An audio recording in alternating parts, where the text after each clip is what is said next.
And then you go on to share this example of individuals pitching to investors for funding. The pitches that were the most vulnerable and poked holes in their own arguments.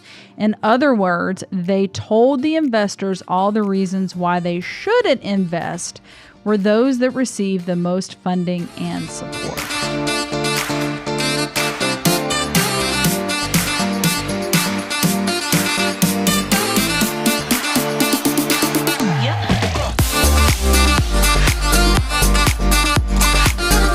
This is the Workplace Therapist Podcast, and of course, I'm your host, Brandon Smith, and I'm excited to be back in the studio with you all again, and I've got my amazing, wonderful producer, Whitney Mendoza, Yay! with me here today. Whitney, you're actually here in person. In the flesh. In the flesh. It's been like a year. It has been, and so a couple new things since we last got to sit together in the studio. So first, if you haven't seen, we changed our tagline for the show. We've really refined the show, and we focused it based on the feedback that we got from you. And so the focus of the show going forward is going to be helping you improve your conversations and relationships at work and at home, but primarily at work. So really kind of honing in on that. So that's one of the updates. The other update is, if you haven't heard, I just released my very first book. So The Hot Sauce Principle, How to Live and Lead in a World Where Everything is Urgent All of the Time. And today we're going to talk about the book. So if you haven't gotten a copy, I really strongly encourage you to get a copy. I wrote it for you. But today we're going to really kind of jam about the book and talk about it a little bit. So Whitney, it looks like you've gotten through some of the book. I have. At least half of the book. Yes. So I would really like to chat a little bit about some of your observations. What were some things that you saw in there? We were talking about the show, and I said, well, Whitney, I want you to ask me questions. And you said, well, I've made a lot of notes of things that you want to kind of comment on. Yes. So yes. You're driving. So comments. We're going to jump right into my comments. So I should preface this with, I am in the leading with urgency section of the book. So I haven't quite gotten all the way to the end, but I think I've got some good questions. The first comment, though, is I think there was an issue in the editing. Really? I think there's a whole chapter. This is a horrible thing to find out right now. I think there's a whole chapter that's been left out. What's missing? I don't see the chapter about me being the world's best boss. Oh, that was left out on purpose, Whitney. That should really be the end. Like, you read all these amazing things. And by the way, if you need a role model on how to do this correctly, go. Well, did you're how long I've been waiting to say that? You're reading the story about Kate, right? Yes. But you haven't gotten to see what happens in the end. Okay. Is her boss Whitney, and so it's a better boss? You read the whole story about Kate. Okay. I think you'll like the ending. I'm not going to spoil it for people that haven't read it. Okay. Well, as long as the boss's name's Whitney and she's amazing, then I probably will. So I am curious about one thing for the yes. book. So my experience has been everyone, definitely pre-COVID, probably still true today. Yes. But everyone's dealing with urgency. Just correct. Everything feels urgent all the time. I would say more. Is that true for you? Yes, I would say more. So when I was reading your introduction, where you kind of noted, like, you were writing this obviously pre-COVID, and then COVID happened. You kind of had this moment of like, oh my gosh, this is no longer relevant. I would argue it's even more so, because something that I feel like we've experienced, and me personally, I know I can speak obviously for myself, I think we've been more busy because now we don't have as many of those natural breaks that I feel like we had remaining, right? So like for me, while in Atlanta we do have traffic, I would often view that as like a little bit of my me time. I am the person that when you're sitting there at the halt, I'm singing in the car to whatever song happens to be on. Oh, you're that person. I'm that person. Oh. And I'm enjoying the ride. I know we're going to be here for a while. Like, if we're in traffic, we're going to be here for a while. So I'm not really getting stressed out about the fact and like trying to switch lanes and do, like, I just kind of in there. I'm like, all right, I'm just going to take this moment to kind of sit in traffic and get my thoughts together and enjoy it, because we're not going to move anywhere anytime fast. We don't even really have that anymore. We still had a little bit of a natural break of, I'm going to go into the office and then I'm going to go home. There was another break, right? Even if you are like me and you reopened your laptop back up after you got home, you still had that break of, okay, I'm to myself on the ride home, and then I'm going to enjoy dinner, because I don't like to be on my phone during dinner. I do try to put that away. Yeah. So I have that natural break, but then I might log back on, check a couple of things before I go to bed, and then that's my next kind of natural break. What was really interesting for us and a lot of the members of my team is we didn't have those natural breaks. So one day went into the next. We were staying up later, but then we were still kind of getting up early. It was 1 hour was bleeding into the next. One task was bleeding into the next. Yeah. And then, we were being asked to kind of stay inside. So it was hard. Like, where are you going to travel to take, that break into the next room? If you're in the kitchen, you're going to go into the living room or to the bedroom or whatever the case is. Especially if you didn't, for a time, our parks were closed. So we couldn't even really go out into nature. Totally. And, and take a break there. So I really felt like, as I was reading this, wow, we've got even more hot sauce that's been put on our meal due to COVID. It's funny hearing you say that. It's the same story I hear over and over again. Yeah. When we first flipped over to COVID, everyone said, "Oh my gosh, amazing! I don't have the 2 hours of commuting. I have all this found time," and then everyone's workplace just gobbled up all that found time. So I have clients whose meetings start now at 7:30 in the morning. Yep. Because there's no commuting. Yeah. So they start Zoom So calls at you're just 7:30 and they go all the way until 6 or 7:30 at night, because again, there's no commuting. So it's just, and you're just locked in, whether it's Zoom or Microsoft Teams or whatever else you might be using. You're just, all the time. There's no buffer. No breaks. There's no buffer in between meetings, because again, you don't have anywhere to go. Even if you're in the office and you need to go meet someone for coffee, you're not meeting anyone for coffee right now. It's just, okay, that first meeting began at 7:30. Maybe it lasted till 8:30. Your coffee meeting begins at 8:31, essentially. I mean, it's back to back to back. Yeah. So how do you control that? Ooh, no, this is not about Whitney. Well, you can ask me. Yes, I very much experienced for myself what you just explained, where we had like this first 2 to 3 weeks of, this is kind of nice. And then once we all realized we're going to be here for a while and we still need to get things done, that's when things kind of started, the temperature was heating up. So for me, what I've done, and I've always known this about myself, I would say it's more of just giving myself permission to act on it. I'm much better in the morning. About 4 or 5 o'clock, my creativity, my clearness of mind, it's going away. It's not happening there. So like, I've informed my team, if you need me to make a tough decision, something that I've got to think about that's going to take me some time or that I really need to think through, it's best to give me the morning to do that. Like, you can tell me the day before, but I really need like till the next morning to be able to think about it and come to a decision. So I've really structured my day like that, where I'm like, the really heavy stuff, it's kind of like eat the frog, right? All that stuff is at the beginning of my day, and the things that require less brain power, I've put at the end of the day. I'm also forcing myself to take a break. So one reason why this book isn't completely obliterated and done is because I did nothing over the 4th of July holiday. Nice. And it was amazing. That's good. Typically, Whitney would use that time to catch up. So if we had like a couple of days off, I would see that as an opportunity to get ahead.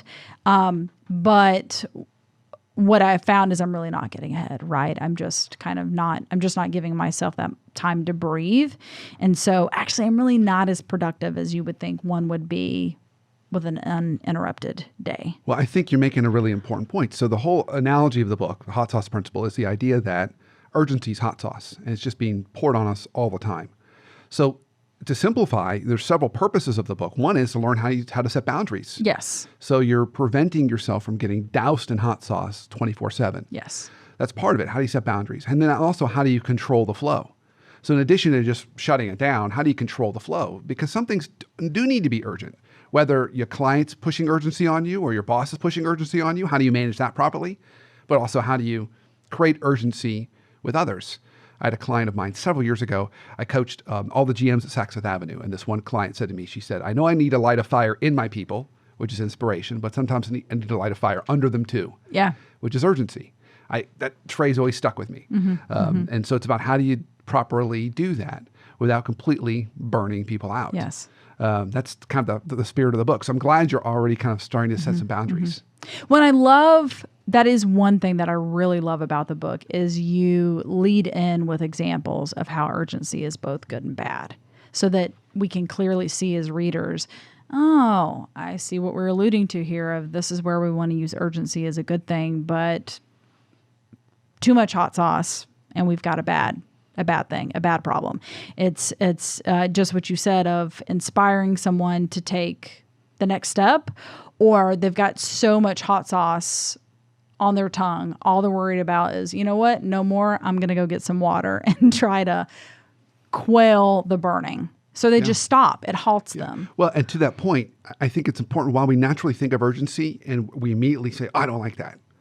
There's some times when you need it in life. Yeah. Urgency, I mean, simply put, it's a state of discomfort. And sometimes we need states of discomfort for us to change. Yeah. You know, I want to lose weight. You want urgency to say, you know, it's time to do that. Or I got to get this project into a client. Your urgency kind of gets us moving and gets us going down that path. So whether you're trying to change something personally or professionally or trying to move at a different pace, you know, we need it. But then of course, you know, too much, you know, urgency is also anxiety. So it's, you know, too much anxiety and then, you know, we just get overwhelmed and we shut down. Yeah. So it's not necessarily, I'm glad you mentioned that because it's not necessarily a bad thing. It can be good in the right amounts. Just like a little bit of hot sauce. You put a little bit of that, it adds some flavor. Too much and, you know, you can't taste anything. Yeah. Yeah. I love that. Are we good on time? We got 3 minutes. Isaac says we have 3 minutes. Okay. The other thing to kind of wrap up this, because then I have a place marked in the book that really struck me that I'll share about after the break. After the break. After the break. Then I have some questions for you. But first, really quick, the other key to this is what we were talking about a little bit before the show, which is trust.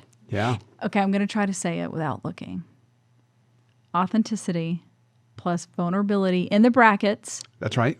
Times credibility. Yes. Equals trust. Got it.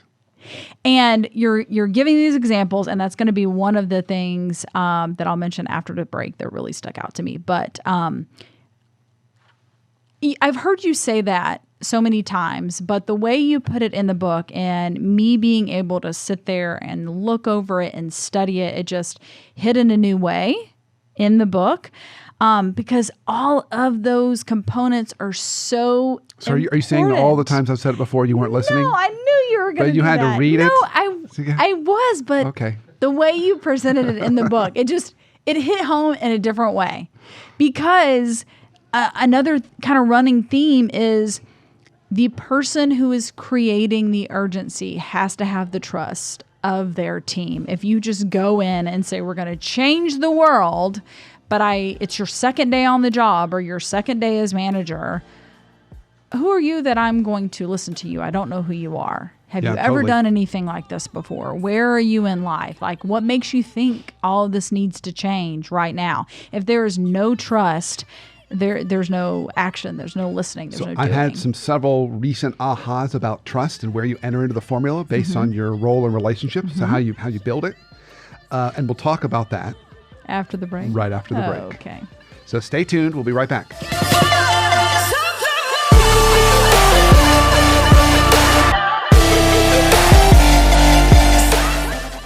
Hey, this is Brandon with your coaching minute for the week. So one of the tips I give my clients that have direct reports is the following tip. At some point during the year with your direct reports, often about halfway between the annual review process, so at that 6-month mark, at the end of one of your one-on-ones with one of your direct reports, ask the following question or questions. What could I start doing to support you better? What could I stop doing? And what could I continue doing? What could I start doing to support you better? What could I stop doing that's getting in your way? What could I continue doing that's working for you? And what you'll find is they'll come back with valuable feedback for you on ways you can adjust to be a better leader, but you'll also find that each direct report's going to give you a little bit slightly different feedback. It's a great way to make sure you're giving everybody what they need so you're not guessing. So pick that point in time and do it. Now, one more important hygiene tip around this: make sure you let your direct reports know you're going to ask that question so they can prepare and be ready when it happens. So that's my coaching minute for the week. I look forward to hearing how it goes.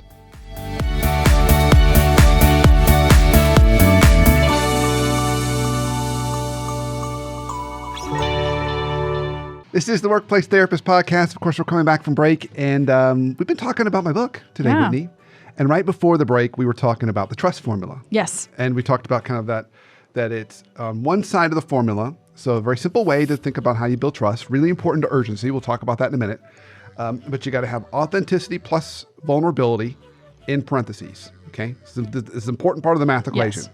So you sum up, you take your authenticity, your vulnerability, you add those up, and then that thing, you multiply that amount times credibility. And that gets you trust.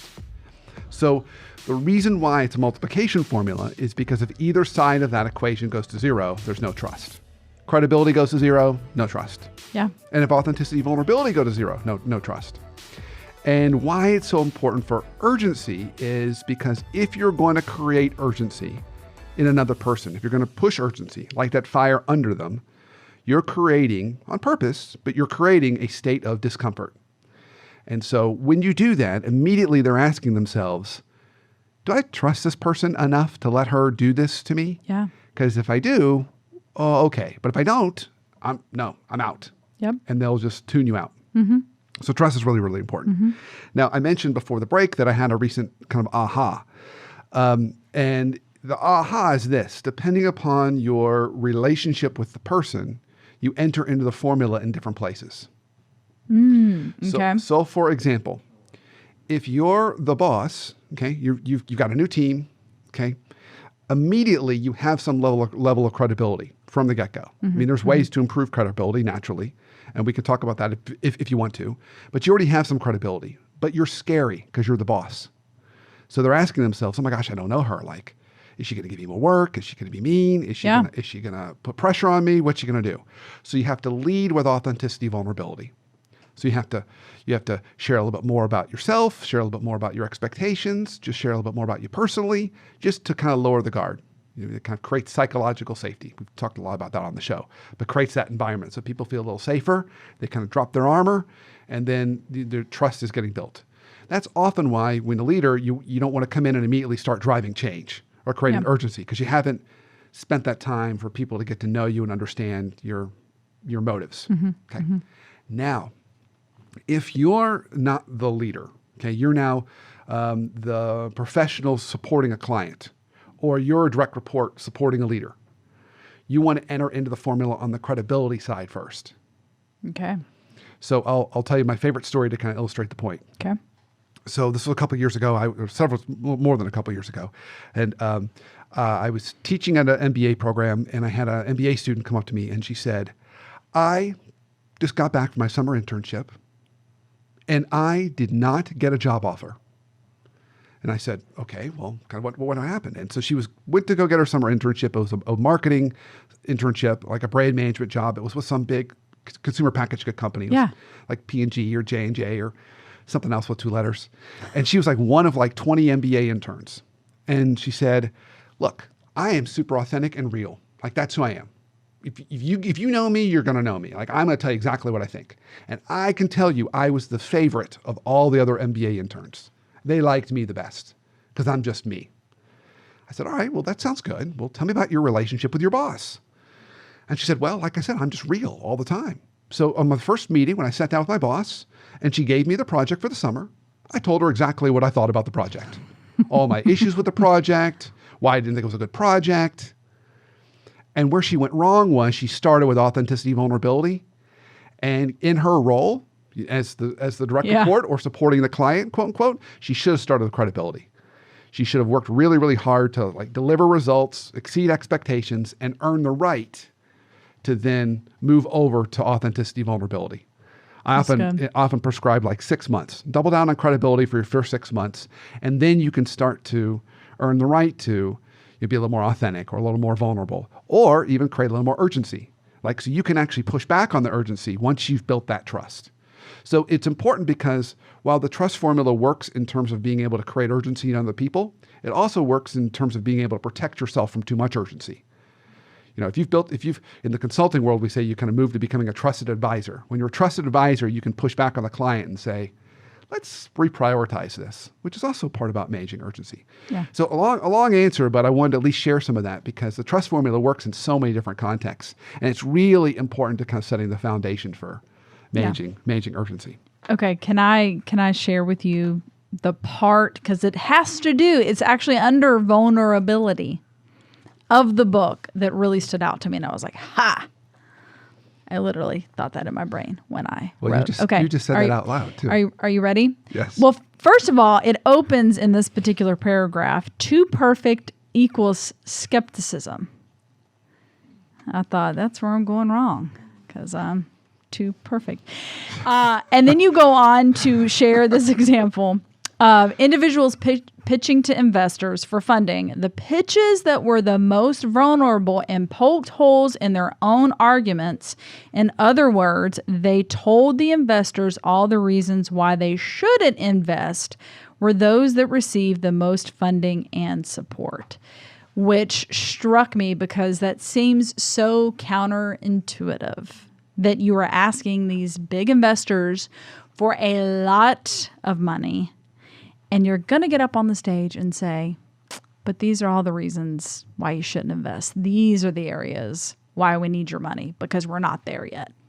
And just lay it out on the table. I love that. Yeah. That story really hit here. Yeah. So, and it goes back to kind of the whole idea of in absence of communication, people assume the worst. Yes. If it feels too perfect, investors are going to say, no, that's not, something feels fishy here. Yeah. Same thing for, when you're trying to lead a group. If you say, I've got all the answers, that's not compelling. But if you say, here's what I know, here's what I don't know, let's kind of figure this out together, that is more inviting. It's kind of an invitation to bring people in. Well, and that ties back in as well to COVID, because most of the leaders have never been through something quite like this. And we're being asked a lot of questions. And a lot of the answers have been, I don't know, or let's get through the next week. Here's our plan for the next week, and then we're going to reassess, right? Because everything is changing so quickly that's just about as far as you can see. You can make predictions and say, ideally this is where we want to be in 6 months, assuming everything continues to open up or the cases continue to improve, whatever the situation may be. But most of us don't know. That's our answer, is that we don't know what's going to happen tomorrow. Yeah, totally. So something else around the urgency piece that I want to make sure we talk about. So when you think about urgency, in order to do it right, and you hinted at it there, you have to have a time frame in which to take action. So if I say, we've got to improve, let's say we're leading a team, it's COVID, right? Yeah. We got to improve some things, and it's really important. We need to improve them.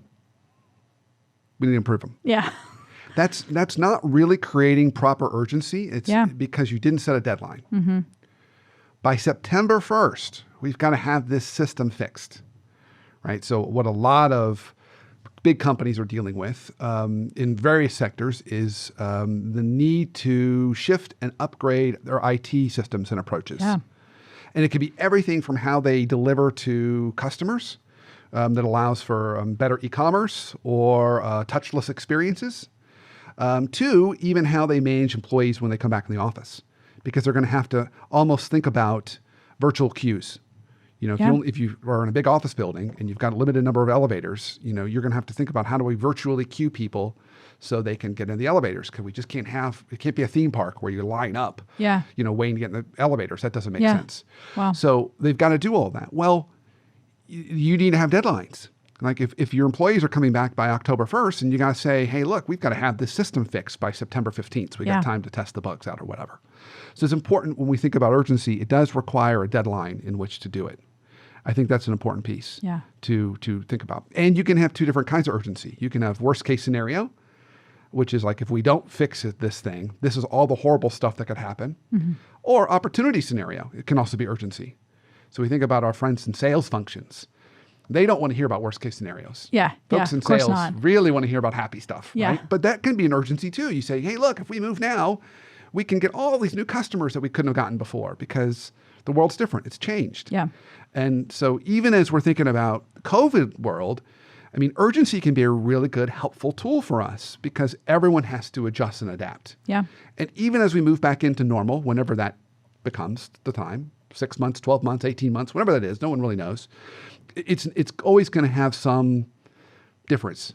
There's always going to be some element of making sure that we're better prepared, and urgency can help us get there. Yeah. So, like I said, I mean, it can be a good thing. We just have to manage and make sure there's not too much of it. So, do you have any other questions for me about urgency? I have questions. I do have questions, which I feel like is going to tie a little bit back into the trust formula that we Okay. have. But I was curious, some of the notes that I kind of jotted down is, how do you know if you're using enough hot sauce? It's a really good question. So again, I love the analogy of hot sauce because it works in so many ways. And part of the reason, if you're not seeing me right now, if you're looking at the video, you can see I'm holding one of those little mini Tabasco bottles, the kind like you'd see in like hotels. Like if you ever, back when there were buffets, when you would go yes. through and, particularly in the morning, you'd see those little tiny, they're like 1.5 inch tall Tabasco bottles. And when I do workshops on urgency, I always buy these things in bulk and give everyone one because a reminder of this is urgency. Because this is a great analogy because for some people, they like me, I love hot sauce, but a couple drops and I am drenched in sweat. Okay, it doesn't take much. Other people might need like 3 or 4 of these bottles to get them moving. Yeah. So you have to kind of know your people and know your organization. So you got to kind of know how much is the right amount. That's good. In a perfect world, urgency's there just to set up action. So you're just creating enough discomfort. So you're not, like if you're having a conversation with somebody, it's not 100% urgency. It's not 100% hot sauce. It's only really supposed to be 10% hot sauce, 90% action plan.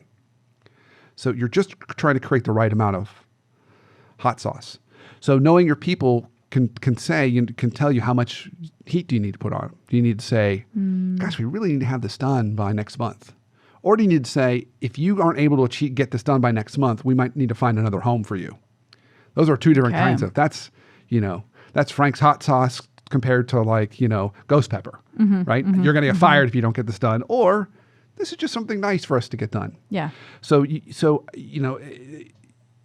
got to know your people. You got to know the situation.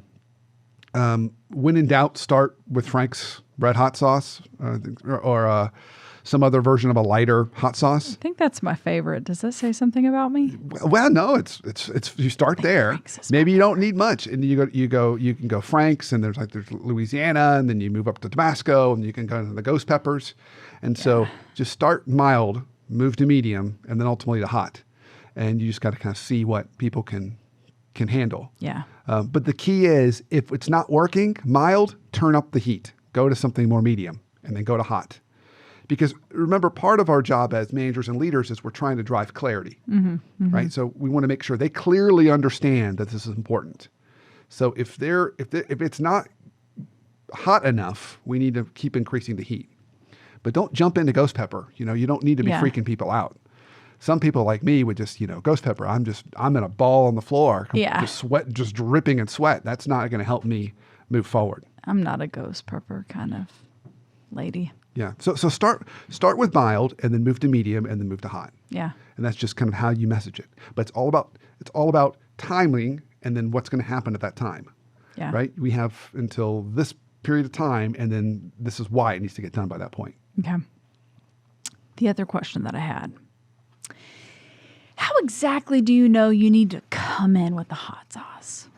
Like, whether you've been a boss for a while or if you're a new boss, what is that trigger of like, this meal is really bland and need to spice it up a little bit? What's the trigger there? So pace. So generally the answer is pace. Urgency creates pace. So you want enough pace. So if you're feeling like people just are not reacting quick enough, they're not moving at the pace you need them to move, like it just feels very like, Oh, I'll get to that whenever I get to that. It just feels very slow. They're responding slow. The results you're getting are coming in slower than you would anticipate. Then that's the prompt and trigger for urgency. No, we need to move this. We need to be moving faster, which is why you set deadlines. You create that discomfort. You've got to make sure they trust you before you do that. But you're trying to increase pace. Okay. Now, you can't make everything urgent all the time.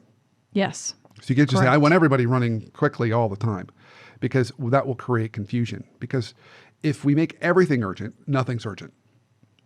It will ruin priorities. So you want to be intentional on what you're spicing. So the example I give it's like, when you think about leadership in many ways, it's kind of like cooking in a kitchen. You're delivering different kind of the stuff coming out of your leadership kitchen. You don't want the appetizers covered in hot sauce, the Caesar salad covered in hot sauce, the entree covered in hot sauce, the brownie covered in hot sauce, the sweet tea covered in hot sauce. You don't want everything covered in hot sauce. Yeah. So you got to be really intentional about what are the things that are the most important, that require the most pace. And that's where you put urgency. So you got to be really careful that you limit it. Okay, I have one more question. Okay. What if you're the type of leader that is more sweet than spicy? So you tend to put, maybe you're like used to putting honey on everything. And now you've realized, that didn't work and I got to switch to hot sauce. Is there a transition there? Like, do you, or maybe that answer is, you're starting with Frank's and then kind of increasing it back up to ghost pepper, or is there something else that needs to take place in between? So I would use the hot sauce on the overall critical key things you need done. So you'd say, hey, this thing has got to get done. It's got to get done on this level by this date. Okay. So that's urgency. And the hot sauce is to what happens if it doesn't get done.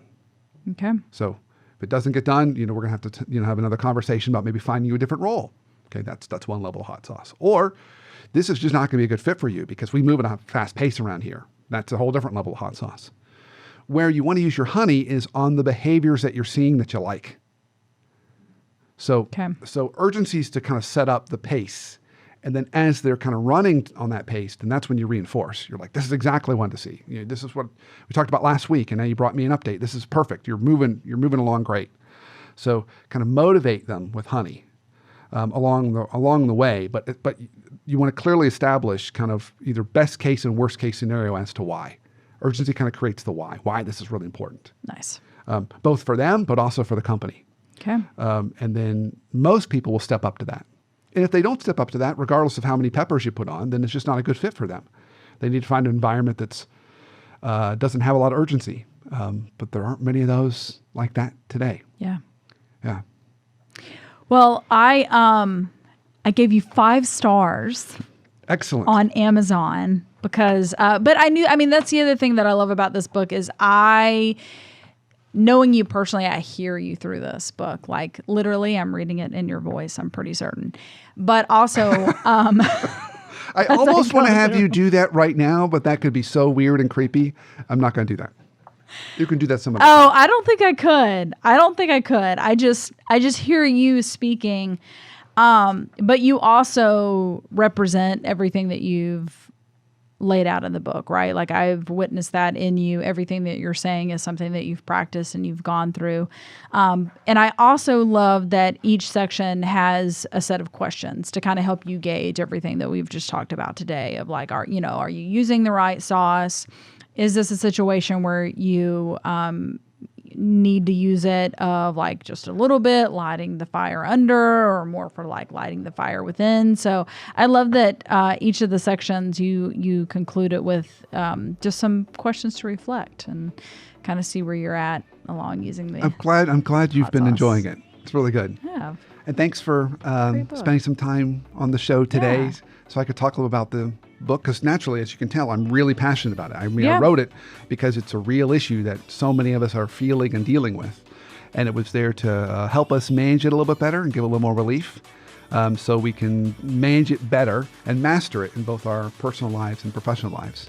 Yes. So thanks for hanging with me today, Whitney. No problem. Thank you, Brandon. And thanks for listening and watching to our show, watching the show. And of course, if you haven't bought a copy of the book, I would love for you to. You can go to Amazon and just look up The Hot Sauce Principle.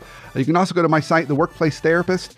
And if you click on the new book link, it will take you to another page that will either refer you to Amazon, or you can also purchase a personalized copy. And I can write a note to you in the book and mail it to you.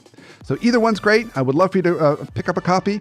And thank you for watching and listening today. And if you aren't rating our show on iTunes, please do. That's how more people find the show.